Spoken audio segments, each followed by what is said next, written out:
ambifolo Martsa 2020 raika ambifolo taona androany no nanerena ny filomary karavalomanana ametra-pialana. Fanendrena ny filolefitry ny Seni mifampisalovana andraikitra ny HCC sy ny Seni. Fanafiana casse point tetsy ilany vato olona efa nisazy ary nahazo famitsorakeloka tamin'ny filoha ilaina nafika.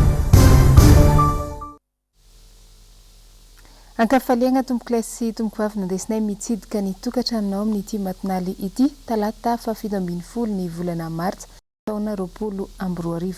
Tonga soa taon'ny fotoagna ny vaovao manasanao ampanajana anaraka izany hatramin'ny farany. Vaovao makasika ny lafiny politika araka nitatsika tagnatin'ny lohatenim-baovao teo dia daty manatantara eto amin'ny firenena malagasy ny daty androany fa 7 ny volana Martsa. Nisy ny fanadihadiana angom-baovao izay nataony Germaine Menjanahary ho fampahatsiahivana ny lasa tsy fanadina. Rahantsika ny andindiny izay eo amin'ny rindran-tsary ny tahiriny anaranariny ireny. Mbola tsy tafarina hatramin'izao ny toe-karena ny Madagasikara vokatry ny lovana petraky ny fanonganam-panjakana ny taona 2020. Raika ambifolo taona katroka anio ny 7 Martsa 2020 tokoa mantsy ny andro nahory ny firenetsika. Tamin'ny fotoana io no noterena ametraka fialana ny filomary karavalomanana. Vokatry ny fandrahonana nataon'ireo mpitandro filaminana izay niara-dia tamin'ny Andry Rajoelina izay filohan'ny mpanohitra tamin'izany fotoana. Tsy takona nafenina ny marina momba ity raharaha ity na dia ezahana ahelo mafy sy alentika anatin'ny sain'ny malagasy aza fa etsy-bahoaka no natao teto.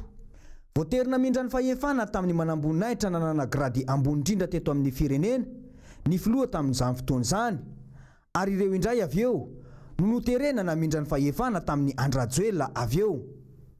Tsy nitsahatra nitsongoloka ny fiainam-bahoaka nanomboka teo ary dia niafara tamin'ny fahazahoan'ny Madagasikara ny larana 5 amin'ireo firenena mantra indrindra izany ankehitriny. Isan'ny nanamarika ny fanonganam-panjakana iny ny raharaha episkopa Antanimena izay nisehany fanaovana tsinontsina ny filohan'ny FFKM tamin'izany fotoana sady filohan'ny FJKM ihany koa ny mpitandrina lala Rasendra Hasina. Tsy haiko sena ny tantara satria mibaribary tamin'ireny fotoana ireny ny fidiran'ny tafika malagasy tamin'ny raharaha politika. Hita-porofo ny fanafiana lapatetsy Ambotsiroatra sary tsy hay fafana ny fitazomana ankeriny ny ray aman-dreny ampanahy. Tsy hay hoadinoina ny naneken'ny filoha lanim-bahoaka mary karavalomanana ny hiala amin'ny toerany ny fidianana azy satria nataony ho zava-dehibe loatra aminy ny mpiray tanindrazana. Tsy nanaiky ny ifandrafian'ny vahoaka malagasy ny filomary karavalomanana. Tsy nanaiky ny isin'ny ramandrika eo amin'ny tafika malagasy ihany koa. Raika ambifolo taona katroka aty aoriantsika izao ny rehetra no afaka mandinika ny tantara sy mijery ny hoe tanteraka ve ny fampanantenana izay nataony ny mpanonga-panjakana tamin'izany fotoana. Mandroso samy emitra ny firenetsika ankehitriny. Tonga amin'ny tanjona niriny ve ny mpanonga-panjakana tamin'izany izay nitarika ny tetezamita avy eo nandritry ny mandat iray avy eo mbola niampy mandat iray itondrana firenena amin'izao. Vary 500 ariary ny kilao, menaka 520 ariary ny litatra. Tsy fisina monopole na orinasa tantanan'olo tokana. Malagasy miaina malalaka, demokrasia na ahafahanany teny, fitondrana miainy vahoaka. Ireo no nentina nandresena lahatra ny vahoaka ny 2020 anonganana ny fitondrany ny filomary karavalomanana izay njoro ara-dalàna. Efa tozan'izany tokoa ve ny malagasy sy i Madagasikara raika ambifolo taona aty aoriana. Ijanonantsika izay politika izay fa hikoragna vaovao hafatsika namoaka ny heviny mahakasika ilay fangatahana nataon'ny filohan'ny Seni ny avy eo anivy ny fitsaragna avo momba ny lalam-panorenana any amin'ny antenimieram-pirenena araka izany amin'izao ny mason'ny mpanara-baovao. Germaine Menjanahary hatrany mitatitra ny andindiny izay eo amin'ny sary ny tahiriny anaranariny ireny. Tanteraka ny fanirin'ny filohan'ny Seni sy ny mpikambana ao amin'ny voamera-pikarakara ny fifidianana. Azo raisina ary mitombona ny fangatahany filohan'ny Seni ny amin'ny fametra-pelany ny filoha lefiny Andriamatoa Thierry Rakotonarivo hoy ny HCC. Araka ny taratasy fangatahana nataon'ny filohan'ny Seni anamarinan'ny HCC ny fahabangan-toerany ny filoha lefiny dia namoaka fanapahana ny fitsarana avo momba ny lalam-pandrenana fa vao marina izany fahabangan-toerana izany. Manomboka izao raha ny lalàna dia ny Seni no ampilaza ny antenimieram-pirenena izany fahabangana izany izay misolo toerany no miandraikitra avy hatrany ny toerany filoha-lefitra mandrapahatapitry ny fepitoana tokony hiasany ny nodimbiasany na dia miezaka manadio tena momba ny tsy fahatombombana ny fifidianana iny aza ny useni dia tsy afaka miala amin'izany satria mpikarakara ny fifidianana ny mpilatsaka hofidiana raha teo mitaky ny fanadiadiana momba ny osoka ary mitaky ny anafoanana ny voka-pifidianana mitohy arak'izany ny tantara. Toy ny raharaha momba ny tery Rakotonarivo kosa dia nilaza ny heviny androany ny mpanao politika iray Andriamatoa Serge Zafimahova mikasika ny fanapahan-kevitry ny HCC na ny fitsarana avo momba ny lalam-pandrenana. Ny Radra Benjamina no nanao ny fanadiadiana teo amin'ny sary ny tahiriny ana ranariny. Neken'ny HCC ny fametraha-pelan'ny filoha-lefitry ny seni tery Rakotonarivo. Saingy ao anatiny ty fanapahan-kevitry ty dia hita ho mifampisalovana ndraikitra ny seni sy ny HCC. Vao namoaka fanapahan-kevitra mitondra ny larana fahefatra ny HCC tamin'ny tamin'ny 17 Martsa teo androany zany. Dia raha jerevanao ny larana fahefatra ny tomboka fahefatra zany ao anatin'ilay izy dia milaza hoe nekeny aloha zany ny fialan'ny vice-président ny seni Andriamatoa Thierry Rakotonarivo fa ao amin'ilay teboka fahefatra nasiny hoe izay misolo azy izy tonga dia vice-président ny seni. Ahoana moa ny idiran'ny HCC hoe tsy maintsy vice-président seni le misolo azy fa fahatarako azy zany membre ny seni aloha le olona dia rehefa avy eo samy zareo mpikambana ao anatin'ny seni no mifampifidy dia izay olona fidiny tokony ho lasa vice-président. Fa tsy azoko tsara zany fa indraindray hitako hoe lasa lavitra loatra ny fanapahan-kevitry ny seni na dia hoe tsy azo ivalozana azy. HCC azafady ny haute cour constitutionnelle amin'izay lafin'izay satria tsy azo ivalozana zany ny fanapahan-kevitry ny haute cour constitutionnelle nefa ahoana moa ny idirany hatramin'ny hoe tsy maintsy vice-président zay solony zay zany. Tato anatin'ny volana vitsivitsy farany izay dia nahitana trangana fanafiana mitampiadiana teto Antananarivo renivohitra. Tambazotra matanjaka no ambadika ireny ary efa nisy ny tratra ny ampahany tamin'ny farany herinandro teo. Ny andindin'izay rahantsika eo amin'ny rindratsary ny Manora Andriamalala. Olona efatra no voasambotra ny farany herinandro teo, tompon'antoka tamin'ny fanafiana mitampiadiana ny sesy teto Antananarivo. Vehivavy ny iray tamin'ireo olon-dratsy. Cash-point eny Anosibe, Namontana, Anosipatrana, Anosizato, Andavamamba, Ampefilo no efa lasibatry ny fanafiana nataon'izy ireo. Teny Ambohimanarina no nahasamborana ireo lehilahy telo tamin'ny alakamisy 12 Martsa. Ny sabotsy 14 Martsa kosa no nisamborona ilay vehivavy naman'izy ireo. Isan'ny nandray anjara tamin'ilay fanafiana teny Ilanyvato ka nahafatesana olona roa. Zany efa intelo ny gady izy io votra farany io zany dia ny sary 7 taona an-tranomaizina fa nitrasiny nahazo grâce présidentielle dia ny 5 taona vita dia fa izy mampihorihoro amin'ny fanafiana amin'ny cache-point io miaraka amin'ny fitaovana moa izy araka ny fitantarana. Olona avy maka vola amin'ny cache-point sy ny cache-point no tena lasibatry ary rehefa nanao famitorana zay mikasika azy io dia misy firesa sy kombakomba amin'ny olona mampiasa ny cache-point reny satria ny antony efa fantatry ny zareo ny mahazo vola amin'ny cache-point dia miala kelikely ny cache-point dia fahafaranjalany ary amin'ny big boss basy mitsy pistolet ny ampiasan'ireo. Efa matipaika ny fomba fiasan'ireo andian-jiolahy ireo. Ny rola mpiasa amina cache-point izay manome vaovao manondro izay azo tafianda. Ny vehivavy izay vady ny iray amin'ireo jiolahy ihany kosa dia mpitondra sy mpanafika ny fitaovam-piadiana. Fantatra fa efa mpamerikeloka ny gadra nandritra ny 7 taona ary vao nivoaka tsy ela ny iray tamin'izy ireo. Misy rola hafa mpiara-miasa aminy ihany koa izay mbola karohana. Efa natolotra ny fampanohavana ny alatsinainy teo kosa izy efatra izay efa voasambotra ireo. Lafim-baovao hafa kosa hatreto dia mbola miteraka resabe ho amin'ireo olom-pirenena sasantsasany indrindra fa eny anivy ny tambazotra-tserasera Facebook ny fampitam-baovao izay ataon'ny fanjakana momba ilay aretina Covid-19 avy amin'ny valana aretina coronavirus. Mitondra ny andindiny izay Germaine Omenjanahary sy Tahiriniana Ranariniry. Mampametra-panontaniana ny malagasy ny fomba fiadin'ny fanjakana amin'ny Covid-19. Hita taratra hatrany fa adino tanteraka ny fisian'ny olona tsy mandre sy tsy afaka mamaky teny raha ny serasera ny fanjakana. Tafiditra ao anatin'ny fanavakavana ny tsy fanomezana vaovao ireo olona marenina tahaka izay omena ny sokajiny olona hafa. Hatreto dia tsy misy toromarika manokana ho an'ny olona manana fahasembanana. Mila arahamaso akaiky ireo olona manana fahasembanana marefo noho ny fiainan'ny hery fiarovana ao aminy toy ny tsy fanjari-tsakafo na aretina hafa mitaiza. Raha ny vaovao fantatra dia ireo zokiolona indrindra fa ireo izay manana aretina mitaiza toy ny diabeta, ny fahasemporana, ny aretin'ny tosidra no tena marefo manoloana ny Covid-19. Raha ny tany fahafatesana vokatry ity aretina ity kosa dia manodidina ny 1 ka hatramin'ny 300. Vitsy na tsy mbola misy ny zazalatsaky ny 10 taona maty n'io aretin'io raha ny antotanisa azo. Raha ho antsika eto Madagasikara manokana dia fantatra ankehitriny fa alefa ody avokoa ireo mpilatsaka an-tsitrapo Amerikana eo anivon'ny Peace Corps, ny toeram-pianarana American School mampiato ny fampianarana an-tsekoly fa amin'ny alalan'ny teknôlôjia mpifandraisan-davitra no anohizana ny fampianarana. Fantatra ihany koa fa ireo mpandeha tamin'ny sidina avy an'ny Paris ny farany herinandro teo dia nasaina nanao taratasy fa tsy ivoaka ny trano mandritry ny 410 andro.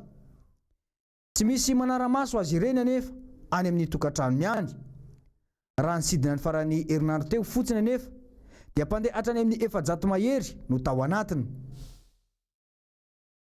Olana goavana ho an'ny firenena maneran-tany moa ny fisian'ity valana aretina coronavirus ity ary misy fiantraikany betsaka eo amin'ny lafin'ny fizahan-tany izany raha tsy laza afa-tsy ny zava-misy eto Madagasikara isika. Nanao fanadihadiana manodidina izay indrindra androany Nory Fitiavana teo amin'ny sarin'ny Tokira Marla manao ny fanadihadiana. Efa roa volana lasa izay no nahitana fiantraikany teo amin'ny fizahan-tany teto Madagasikara ny fisian'ny valana aretina coronavirus satria ny ena izay tsy izy hatrany amin'ny 300 ny mpizahan-tany tonga mitsidika any Madagasikara. Dia ho anoloana zany aloha zany zay zany zao mety hoe hanomboka amin'ny zoma eo zany dia tena kely dia kely ny varotra izay mety voaraikitra eto aminay. Ny eto toerana ihany koa dia mety voakasika izay ihany. Ny eto toerana ny tena marina eto amintsika moa zany araka ny vaovao dia hoe tsy misy an'ilay solitra aretina kanefa ny olona zany na tsy zany na ny orinasa izay matahotra dia manajanona an'ilay asa tokony ataony any amin'ny faritany dia mangataka azy ireo zany fanafoanana ary mangataka remboursement an'ilay billet d'avion izay efa mividiana tamin'ny herinandro. Dia zany rehetrarehetra zany olana vahany isan'andro isan'andro satria ny olona moa zany marina fa tsisy eto fa ny olona matahotra dia hoe aloha mihitsy emotra aloha na hoe aloha ajanona mihitsy. Nahitana fiainany be ihany koa ireo olona mamandrika toerana amina sidina iray araka ny fanadihadiana natao teo anivon'ny agence de voyage eto amintsika. Efa 100 ny famandria-toerana dia fantatra fa efa foana avokoa. Zara raha mahatratra 500 amin'izao ireo olona anatanteraka izany raha toa ka manodidina ny 300 izany teo aloha. Azo heverina ho tara loatra ny fipetrahandraisin'ny mpitondra satria efa talohan'izay no tsapa fa nisy fiantraikany teo amin'ny tontolon'ny fizahan-tany ny fianaky ny coronavirus. Aloha zany tena marina satria voaingana mantsy ilay fipetra. Azonao voaingana ilay fipetra dia mbola tonga tsikelikely aloha zany ilay vaovao fa misy aloha zao ny olona ao efa voaomana hoe ho avy aty amin'ny volana avril sy ny volana mai izay mbola tsy azahoateny fa raha amin'izao fotoan'izao aloha zany raha ny eto aminay dia toko hoe eo amin'ny 700 isan-jato eo angambany zany izay nefa annulé zany efa foana. Tafiditra ao anatin'izao zany na ny makany ivelany na ny ivelany makaty na ny eto toerana. Eto toerana koa mantsy misy ohatra hoe misy olona dia tokony ho any faradofay dia manajanona ihany koa. Nefa tsika mbola tsy misy fa zany hoe izay moa zany ilay fatahoran'ny olona ianao manontany dia izay eo amin'ny 700 isan-jato eo angambany izao no foana.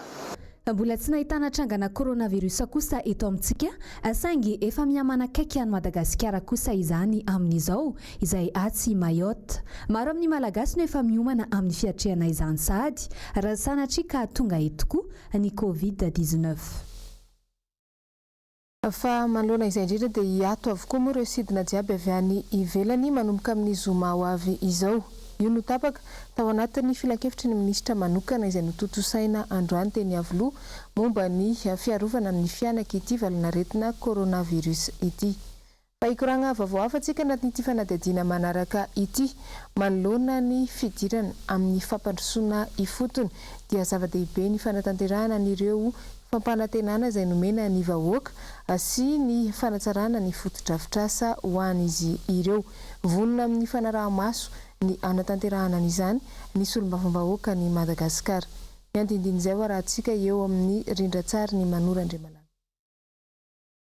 Olana eo amin'ny famatsiana rano fisotro an'ny mponina, tsy fahampian'ny fotodrafitrasa ho an'ny vahoaka fa haratsian'ny lalana. Fahasairana manjady amin'ny vahoaka ao anatin'ny komuna rehetra mandrafitra ny distrika ny Atsimondrano ireo.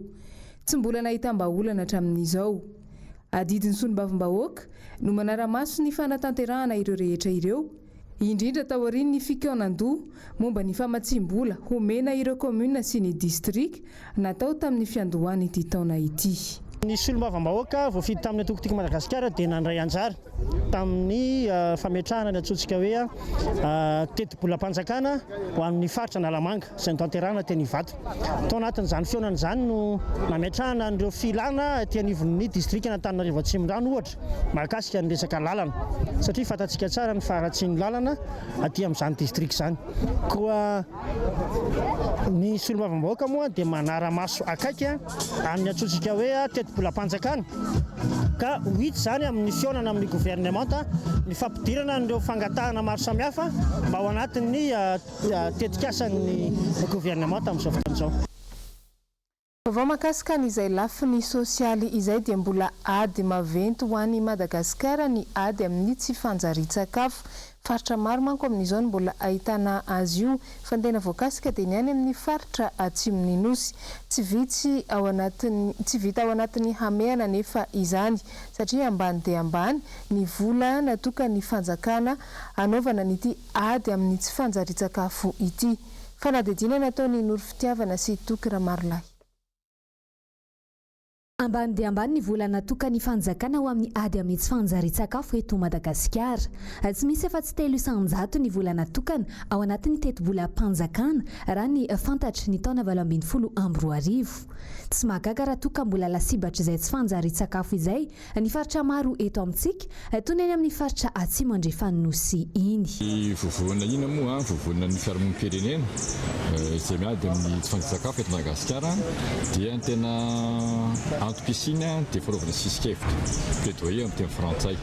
Io zany dia tsy mitsahatra mihitsy izay izay toerana ilaina rehetra na ivelan'ny firenentsika ny eto amin'ny firenentsika sy any amin'ny faritra ny hoe tokony hampitomboany ny fanjakana malagasy ny fandraisany anjara fandraisana an-tanana ny tsy fanjarian-tsakafo eto Madagasikara satria mampalahelo ihany mahita ny hoe ambany dia ambany ny raha ny toko hoe ny teti-bola izay tokony ny fanjakana malagasy amezaka fanjarian-tsakafo eto amintsika. Hatreto, mahatratra 2,700 ny tany tsy fanjarian-tsakafo any amin'ny faritra Atsimo ka ireo zazalatsaka ny 5 taona no tena lasibatra. Anisany antony fototra mahatonga io tranga io ny tsy fisiany rano, ny tsy fandriam-pahalemana, ny fiovan'ny toetry ny andro, ny tsy fahampiany fanabeazana any an-toerana. Moa zany faly hoe mahazo vola betsika omen'ireo namana mpialombonatoka ohatra hoe vola betsika ny PAM, ny UNICEF, ny Banque mondiale sy ny sisa kanefa ny amin'ny lafiny iray itsika teratany malagasy, itsika fanjakana malagasy ny fiheveranay anazy no tokony mijoro aloha hoe mandray andraikitra lehibe dia lehibe izay aloha amin'ny fampitomboana ny budget atokana ho an'ny fanjarian-tsakafo izay.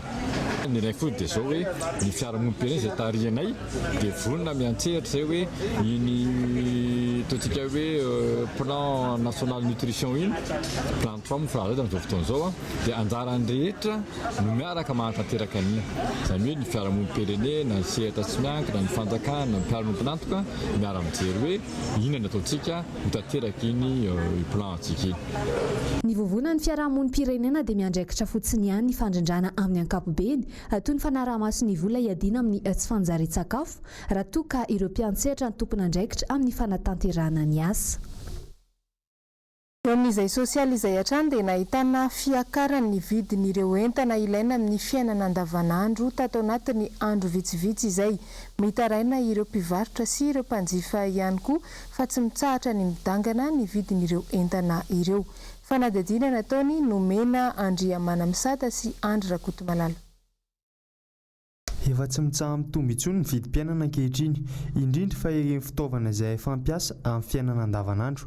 Mitaraina ireo mpivarotra fa misy ireo mpamantsy entana izay manararaotra amin'ilay sisy tany Madagasikara izay nidiana ka mampiakatra ny vidin'entana. Etsy ankilany dia mbola tsy voara-mason'ny fanjakana aloha hatreto ireny olona izay minia mandika ny fitsipika izay napetraka ireny. Ka tena mitombo. Taloha zany raha zavatra ilaina 500 tonga dia ilaina 2 amin'izao. Vidy nefa zatra le vidiny teo aloha fa mijaly be mihitsy mpivarotra amin'izao. Rehefa izay mpivarotra rehetrarehetra fa tsy hoe zaharery matramin'ny telefona na inona na inona. Dia nefa ahoana moa no tokony saziana eky arakaraka ny fiakarany ny varotana ety ivelany. Ny vidim-piainana amin'izao tena enjana mihitsy na ny vidin'entana raha izao tena manondrotra daholo mihitsy na ny hatrany am-potony ary amin'le tsisy tanitsika mihidy dia tsisy entana afaka mitsofoka mihitsy izany. Raha ny hevitra momba izay indray aloha hoe ho saziana zany le tena hoe ivoan'le entana mety ohatrany tsy dia mety ihany. Satria zany raha vao hoe ny avany zany no saziana dia lasa misy fiantraikany be hatraty amin'le atsika ty ambany. Miakatra mihitsy amin'izao fotoana koa averisao izy dia miakatra satria tsy haiko hoe ny anan'ny système hoe dina ve sa tsy mety ny anan'ny serana tsambo ny anan'ny aéroport dia miakatra ny fiainana amin'izao, miakatra vidim-piainana. Tokony sasena mihitsy ny satria izay manana stock dia mampiakatra vidin'entana moa tsy manana dia tsy miaina zava-misy izy satria le fiainana miakatra fa tsy midina le izy. Raha ny hevitra aloha zany momba ny resaka TVN dia somary saturé be ny Antananarivo renivohitra. Andrasana fiarany herisetra resahana matetika eny amin'ny tambazotra sy zony lasa ny vavy eto amintsika tena mifandraika amin'izany tokoa ve ny zava-misy. Taremarika zany tatsika hoe raha ohatra ianao ka asa mitovy dia ny vehivavy ambany ny karamany. Raha ohatra ka misy ny atao hoe zo ataontsika hoe ohatra zany isan'izany ohatra hoe ny zo eo anatrehany hoe mitady asa ohatra dia kely kokoa ny chance anao ahita asa zany amin'ny maha-vehivavy ianao satria misy an'izay hoe lehilahy mahavita kokoa. Zay zany anisan'ny hoe olana eo anivon'ny ty resaka zo ity fa averiko kely fa eo anatrehan'ny lalàna dia azo atao hoe mitovy zo zany hoe tsy misy manakana amin'ny vehivavy andeha hilatsaka ovidiana na andeha handatsabato fa eo anivon'ny fampiarana an'izay zo zay zany hoe ilay sakana tsy hita maso eny anivon'ny fiarahamonina izay no tena hoe azo tena hoe zefatra mianjady amin'ny vehivavy zany. Raha nahazo vanatra amin'izay ny vehivavy ankalazaina ohatra ny valo Martsa ho andron'ny vehivavy miroborobo be ihany koa ireo fikambanam-behivavy eto amintsika raha tsy dia fahita matetika amin'ireny sehatra ireny ny lehilahy. Ny men engage dia fikambanana iray tsy voatery ny lehilahy rehetra nefa no mitondra herisetra fa fiatsika azo ioarana tsara zany.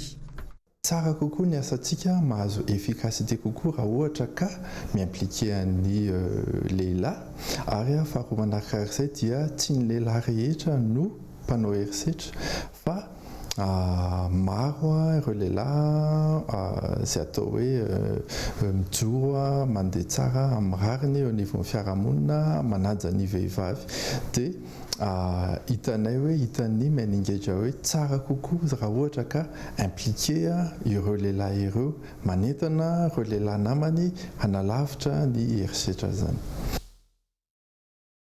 Nampahafantarina tamin'ny fomba ofisialy androany tetsy amin'ny canal Olympia Antotapenaka ny fisian'ny sarimihetsika malagasy izay azo arahana eo amin'ny Canal Plus Madagasikara.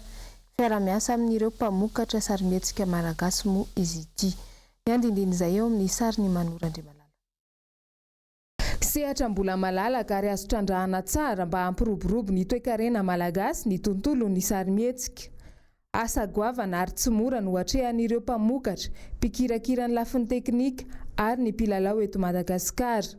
Na eo aza nefa ny tsy fahampiany ny hoenti-manana na ara-pitaovana izany na ara-bola dia manao izay azo ny atao ireo mpikirakira ny tontolo ny sarimihetsika mba hanome vokatra tsara ny mpanjifa. Rehefa sarimihetsika rehefa resaka sary zany na io sarimihetsika malagasy na io dokam-barotra na io ataoko hoe klipy dia efa misy lanjany be foana ny resaka teknika ao anatin'le izy dia amin'izay mahateknisiana anazy zay no itenenako eto hoe ho an'ity resaka sarimihetsika manokana ity tena ezaka be, mila ezaka be le izy. Tsy azo lavana fa maro rehefa misy ny efa manana fitaovana raitra eto fa misy ihany koa nefa nireo manam-piniavana nefa tsy dia manana fitaovana loatra fa tsy manakana ho anay manokana zany tsy sakana ho anay mihitsy ny resaka fitaovana fa le finiavana ny tena zava-dehibe ny fitaovana manaraka ho azy. Tosika lehibe ho an'ny mpiantsehatra eo amin'ny tontolo io ny fiara-miasa amin'ny Canal Plus Madagasikara izay manome vahana ny sarimihetsika malagasy amin'ny alalan'ireo tantara mitohy novokarina teto an-toerana sy nolalaovan'ny mpilalao malagasy ary azo arahana eo amin'ny Canal Plus isan'andro. Ny boky rehetrarehetra manomboka amin'ny access zany dia efa afaka mahita ny Novegas io ary amin'izao lancement Novegas izao dia hosokafana ho an'ny olona rehetrarehetra izay manana décodeur Canal Plus mandritra ny 10 andro donc du 18 au 23 mars zany io Novegas io ahafahan'izay olona rehetrarehetra satria moa zany mety misy olona manana décodeur fa mety tsy nanao réabonnement ohatra dia afaka mijery an'io izy mandritra ny 10 andro. Ireo izay mpandrara misokatra ho an'ny mpandrara sy mpamokatra rehetrarehetra afaka misoumettre proposition Antema TV sy Canal Plus Madagasikara. Ireo aloha zany no namaly sy navita tamin'ity satria misy ny karazana critère angatahana fa ny rehetrarehetra izay mpamokatra sy te hamokatra dia afaka mame proposition anay avokoa. Vaovao sy maresaka eo amin'ny sehatra iraisam-pirenena dia mbola mibahan-toerana ny momba n'ilay valanaretina coronavirus. No amafisina ny ady atao amin'ity aretina ity ao Frantsa amin'izao nisy ny fanambarana izay nataon'ny ministry ny atitany tao an-toerana moa momba ireo fitsipika vaovao sy mifepetra tokony arahana amin'izany. Germaine Menjanary no mitatra ny andindinin'izay eo amin'ny rindran-tsary ny tahiry ny aina ranariny. La France sort les grands moyens pour lutter contre mazava ny baiko tsy misy mahazo mivoaka io no teny nataon'ny mpitondra ao Frantsa manoloana ny ady atao amin'ny fiparitany tsy mikaretina coronavirus ao an-toerana amin'izao fotoana izao. Nanamafy fampafantarana io ny ministry ny ady tany frantsay nambarany fa ho amafisina ny ady atao amin'ny ity tsy mikaretina ity ka ankoatra ny fanidina ny sistany dia manomboka androany talata dia tsy maintsy ho amarina ny fivezivezen'ireo mponina ao an-toerana. Mety isy fiovany izany fepetra izany afaka tapabolana na 10 andro ho an'ny fivoan'ny tsirairay ankoatra ny karatra mahamatianina na ny karta professionnel dia tsy maintsy manolotra antotantaratasy manamarina ny antony diany nambara fa azo alaina ao amin'ny tranokala ny ministera ny atitany io fangatahana fahazahoan-dalana io ho an'ireo izay mandika io fitsipika io dia hiaran'ny lamandy manomboka hatrany amin'ny 320 €. Ireto avy no karazana fivoahana azo atao ary no amafisy ny fitsarana ao Frantsa izany. Mivoaka ny trano hiasa rehefa tsy vita an-telefona ilay asa mividy fitaovana tsy maintsy ilaina amina toeram-pivarotana izay tena akaiky indrindra. Mamonjy toeram-pitsaboana raha tena misy ny tsy fetezana. Fivoahana ho fikarakarana ny biby fiompy fanaovan'olotokana fanatanjahantena manodidina ny trano fonenany ihany. Mafisy ny ministera ny atitany ao Frantsa hatrany fa tsy sangisangy ny fanjakana ny amin'ny fampiarana ireo fitsipoka ireo ho an'ireo olona izay mini mandika izany. Double tous les 3 jours en France. Mifaranatra ihany koa ny fotoana ny arahako taminao tantanaty fampalalam-baovao ny fahitalavitra MBS mankasitraka anao nanaraka izany hatramin'ny farany. Mametraka ny veloma mandrapitafa ho amintsika jiaby ny tenako amin'ny manaraka indray. Samy tsara to place tompo vavy.